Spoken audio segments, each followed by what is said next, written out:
Hello students, हम लोगों ने इससे पहले क्लास में यूनिट्स एंड डायमेंशन के बारे में पढ़ा था। आज हम लोग पढ़ेंगे उसकी एप्लीकेशंस। जो हमने डायमेंशनल फॉर्मूले पढ़े हैं उनका यूज़ क्या है। ठीक है बच्चों, तो आज हम पढ़ेंगे एप्लीकेशंस के बारे में। एप्लीकेशंस,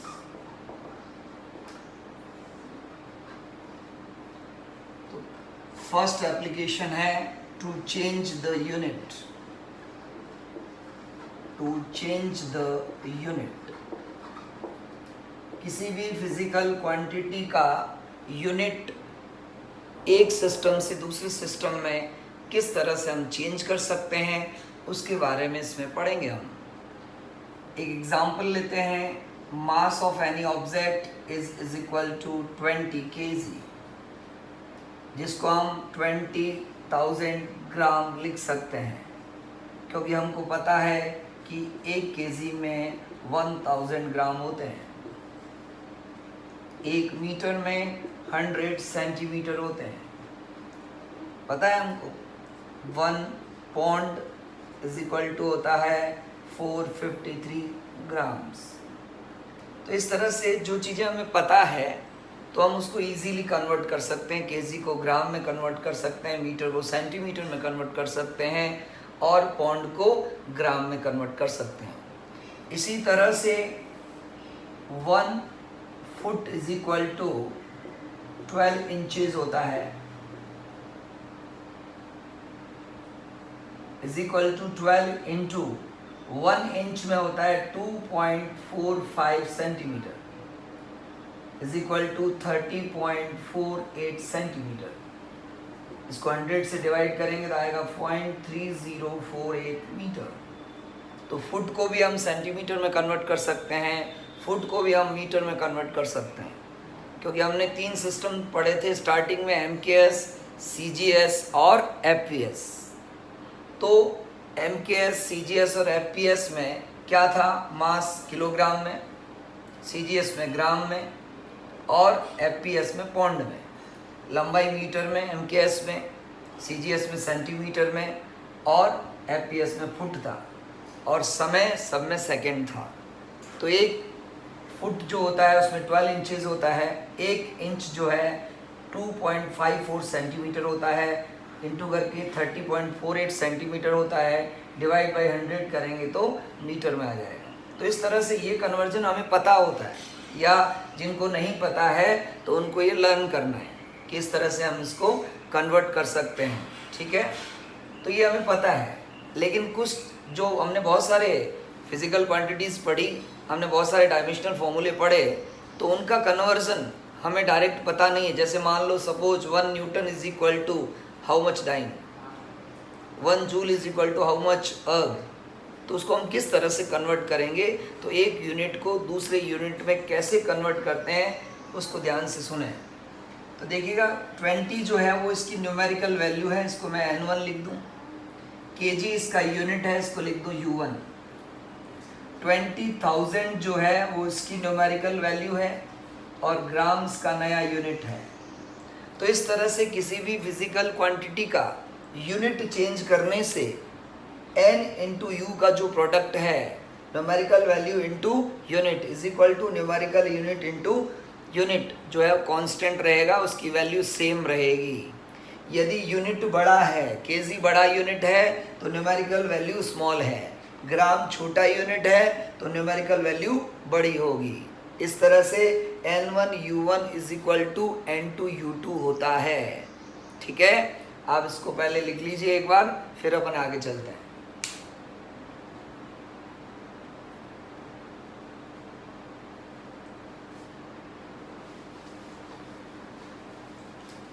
तो यहाँ से क्या निकला? N1 U1 is equal to N2 U2। किसी भी एक यूनिट में जो वैल्यू है दूसरे यूनिट में चेंज करेंगे तो N1 U1 is equal to N2 U2 रहेगा। क्या पढ़ा हमने? N1 U1 is equal to N2 U2। ऐसा भी लिख सकते हैं N into U is equal to constant, N is proportional to 1 upon U। इसका मतलब यूनिट बड़ा होगा तो न्यूमेरिकल वैल्यू छोटी होगी। ठीक है, अब इसका अपन यूज़ करते हैं कैसे। सपोज एक यूनिट हमको दे रखा है, उसकी न्यूमेरिकल वैल्यू हमको पता है। दूसरा यूनिट जिसमें हमको कन्वर्ट करना है वो U2 है, तो उसमें न्यूमेरिकल वैल्यू क्या होगी, उसको कैसे निकालेंगे। तो ध्यान दें नाउ, तो हम यहाँ इस फॉर्मूले से लिख सकते हैं N1U1 is equal to N2U2, then N2 is equal to लिखेंगे N1U1 upon U2। N1 U1 को यहाँ लिखा जाएगा डायमेंशनल फॉर्मूले की फॉर्म में M1L1T1 की पावर A, B और C, ये डायमेंशंस है। जिस फिजिकल क्वांटिटी का यूनिट चेंज करेंगे उसी के अकॉर्डिंग यहाँ पर हम डायमेंशन लेंगे। जब एप्लीकेशन लेंगे इसकी यूज़ करेंगे तो पता चल जाएगा एकदम क्लियर। तो ये M1L1T1 है। फॉर एग्जांपल मान लो ये यूनिट जो है MKS में है, तो M1 की जगह kg आएगा, L1 की जगह मीटर आएगा, T1 की जगह सेकेंड आएगा। और यदि ये फोर्स का यूनिट है मान लो, तो यहाँ M1L1T-2 ऐसे आएगा। अपॉन U2 जो है उसको हम लिखेंगे M2L2T2। इसकी भी पावर वही रहेगी क्योंकि फिजिकल क्वांटिटी तो वही है, यूनिट चेंज करने से फिजिकल क्वांटिटी तो चेंज होगी नहीं, तो उसकी डायमेंशंस तो वही रहेगी।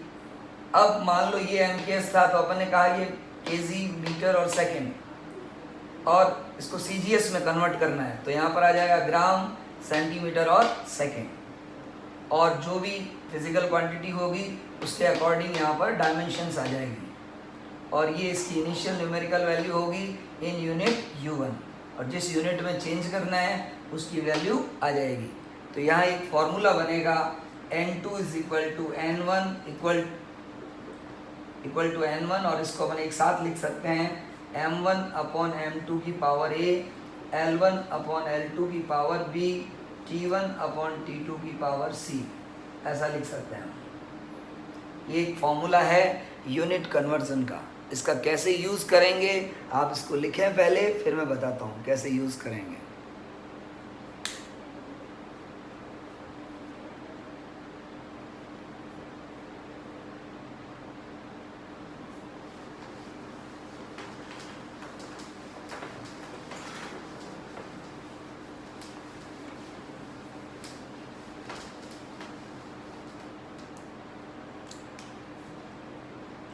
अब एग्जाम्पल लेते हैं। 1 newton is equal to dash dash dyne. Newton is a unit of force in MKS system, dyne is a unit of force in CGS system.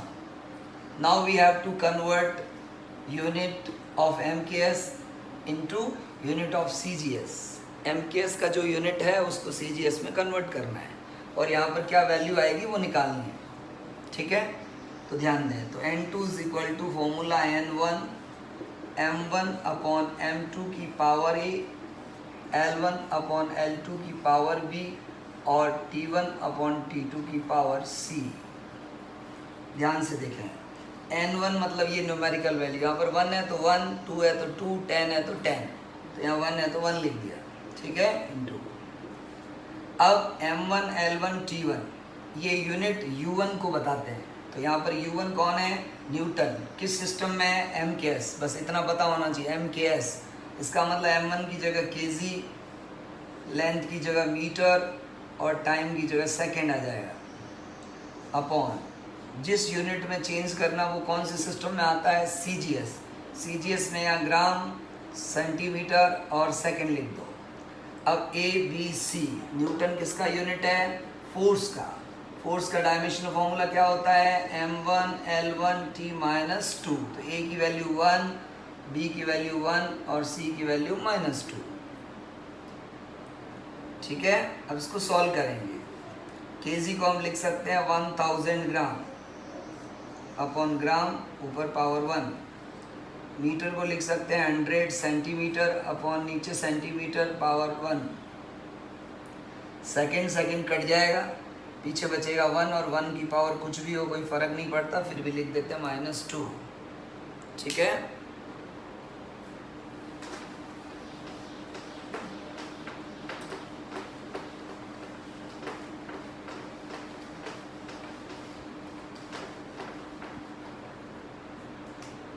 अब इसको सॉल्व करेंगे तो ग्राम से ग्राम कट जाएगा, सेंटीमीटर से सेंटीमीटर कट जाएगा, क्या बचेगा 10 की पावर 3 रेज टू पावर 1, 10 की पावर 2 रेज टू पावर 1 और 1 की पावर कुछ भी हो 1 ही होगा 1। बेस सेम हो, पावर ऐड हो जाएगी, 3 इंटू 1 3 हो जाएगा, 2 इंटू 1 2, तो ये तो 3 रहेगा, ये 2 हो जाएगा, ऐड करेंगे तो क्या आएगा 5। तो इसका मतलब 1 newton is equal to 10 raise to power 5 dine.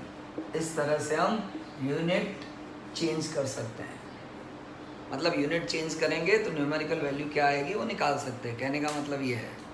ठीक है, तो लिख लीजिए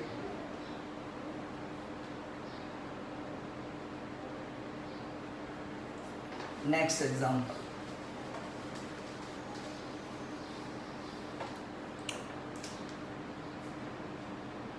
टेन अर्ग है, इसको जूल में कन्वर्ट करना है, तो किसका यूनिट है ये, वर्क का। वर्क का डायमेंशनल फॉर्मूला क्या होता है, m1L2T-2।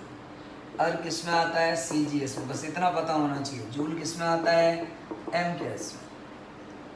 अब फॉर्मूला यही लगेगा, n1 की जगह वैल्यू क्या दे रखी है 10, ठीक है, n1 की जगह वैल्यू क्या दे रखी है, हमको 10 दे रखी है, ध्यान दें अच्छी तरह से।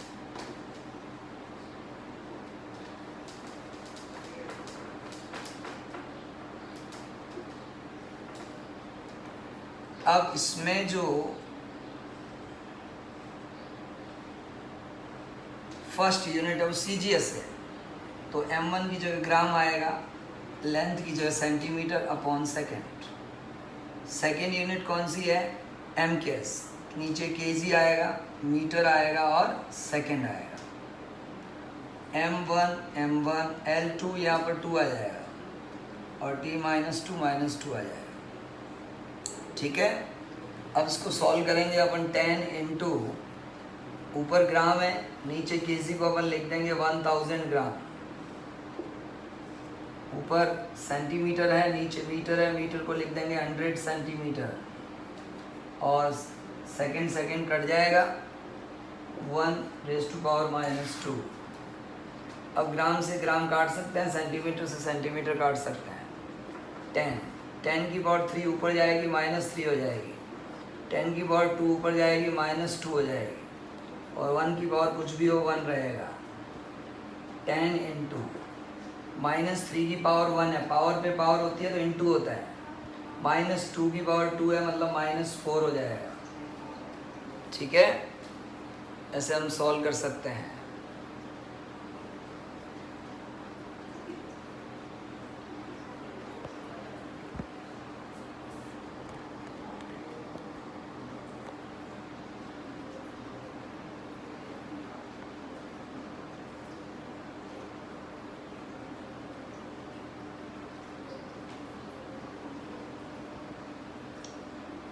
सॉल्व कर लेंगे।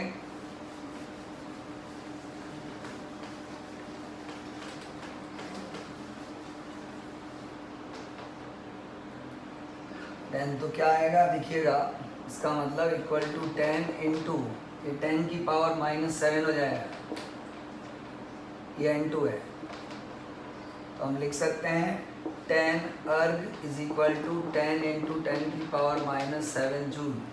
10 से 10 काट दो, 1 अर्ग इज इक्वल टू 10 की पावर -7 जूल। इस तरह से एक यूनिट को दूसरे यूनिट में कन्वर्ट कर सकते हैं। ठीक है, लिखें इसको, फिर आगे बताते हैं और एग्जांपल बताते हैं।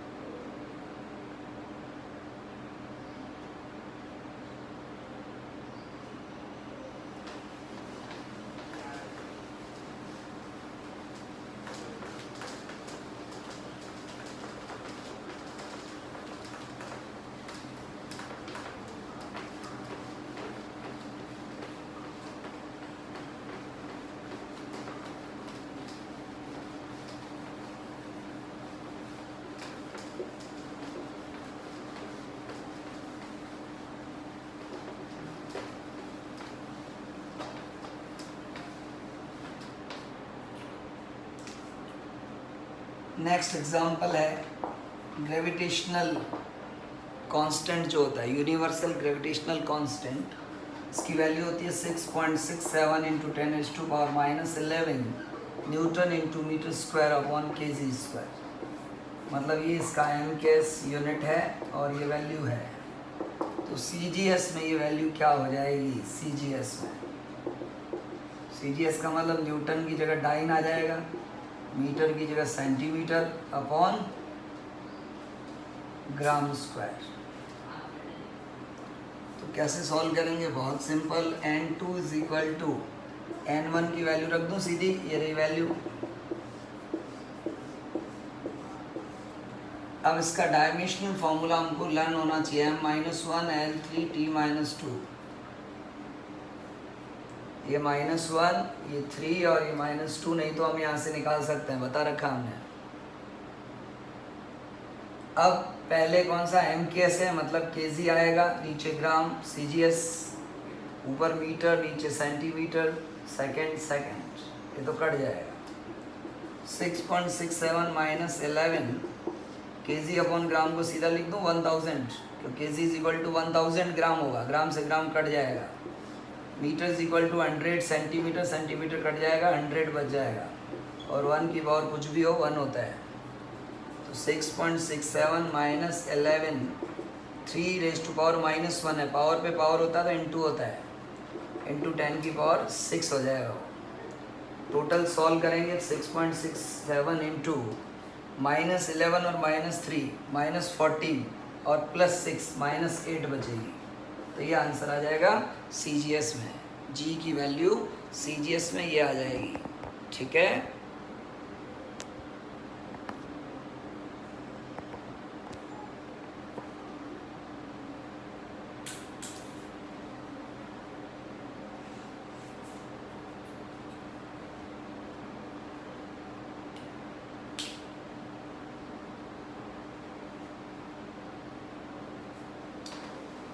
और एक एग्जांपल लेते हैं हम लोग, कोफिशिएंट ऑफ विस्कोसिटी।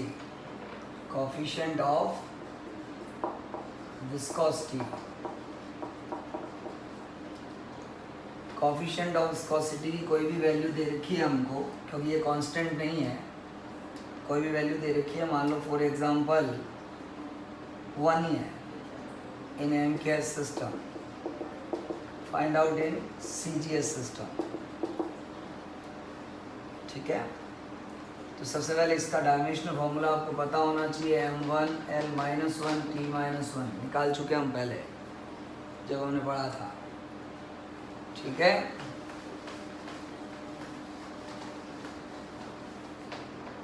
सीजीएस में इस कोफिशिएंट ऑफ विस्कोसिटी का जो यूनिट होता है उसको पोइस बोलते हैं, पोइस। कोफिशिएंट ऑफ विस्कोसिटी का सीजीएस में जो यूनिट होता है उसको पोइस भी बोलते हैं, पोइस। तो यहाँ पर वैल्यू आ जाएगी 1, एमकेएस है तो केजी, मीटर और सेकंड आएगा, सीजीएस है तो ग्राम, सेंटीमीटर और सेकंड आएगा। पावर यहाँ पर 1 है, यहाँ पर -1 है और यहाँ -1 है। ठीक है, तो यहाँ पावर 1 हो जाएगी, यहाँ -1 हो जाएगी, और 1 की पावर कुछ भी हो 1 होता है। ठीक है, अब इसको सॉल्व कर लेंगे। तो इस तरह से हम किसी भी यूनिट को चेंज कर सकते हैं। 1 इंटू 3 रेज़ टू पावर 1 है तो 3 रहेगा, 2 की पावर -1 है तो -2 हो जाएगा, और 1 का 1 ही रहेगा। ये प्लस की 3 है, माइनस की 2 है, तो रिमेनिंग क्या बचेगा? 10। तो n2 इज इक्वल टू 10 आएगा। मतलब कोफिशिएंट ऑफ विस्कोसिटी की वैल्यू एमकेएस में 1 है तो सीजीएस में 10 होगा, 10 पोइस। क्या होगा? 10 पोइस। पोइस सीजीएस यूनिट है कोफिशिएंट ऑफ विस्कोसिटी की। ठीक है, तो इस तरह से हम यूनिट चेंज कर सकते हैं। तो ये फर्स्ट एप्लीकेशन है डायमेंशनल फॉर्मूला की। ठीक है, नेक्स्ट एप्लीकेशन नेक्स्ट वीडियो में पढ़ेंगे। ठीक है, आज के लिए थैंक यू।